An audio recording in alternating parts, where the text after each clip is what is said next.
Frank Darris, who's America's top insurance attorney.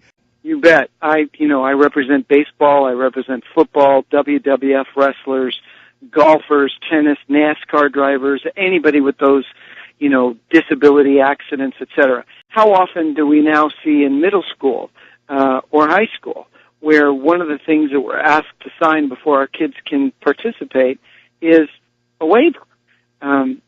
Folks, take a look at it. It's a document that you need to be aware of, and obviously, we want to make sure that our kids are okay, and that our kids aren't going to be subjected to something that causes them grave harm.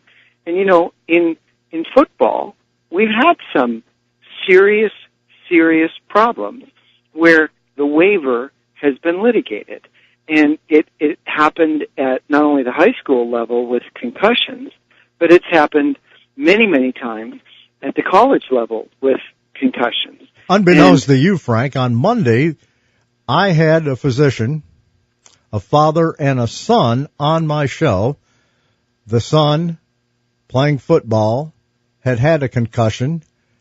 The latest information deals with a blood test that's given to athletes who are suspected of having a concussion. It can be given on the field of play.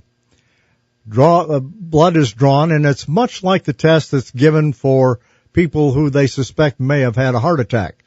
Blood is drawn, and it conclusively lets you know whether or not you've had a heart attack. Now you might say, well, how often does this happen? 400,000 athletes a year here in America have concussions. I'm going to give that to you again.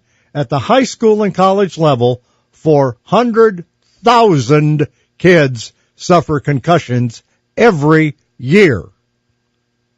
And in those states that are hard on waiver, the proponents say, hey, Gary, come on. You let your son play football, and you knew that they were going to have helmet-to-helmet contact, or that they may have helmet-to-helmet contact. And gosh darn it, when you signed up and it was in big print and it was properly drafted and it was clear and unambiguous and it said known or unknown injuries and it might cause permanent disability or death, there was no secret that your son might be subjected to that kind of hit. The way that good people are getting around those rotten waivers is that our student athletes must understand their own condition in order to prevent further injury.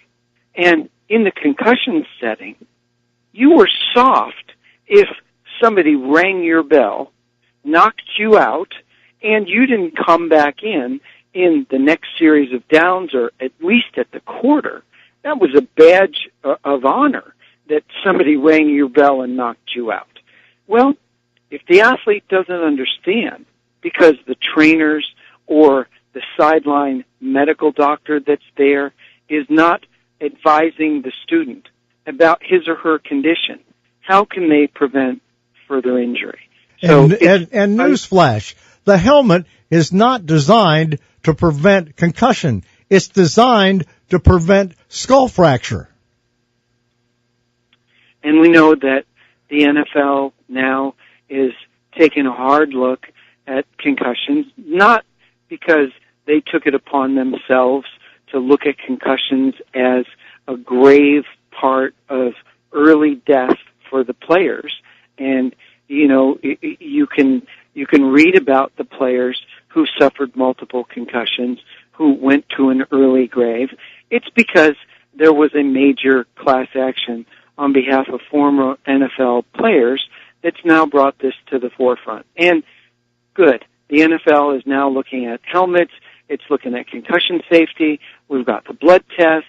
We've got APGAR scores. We've got all kinds of things now that are front and center, but it's one of those things that we need to be aware of.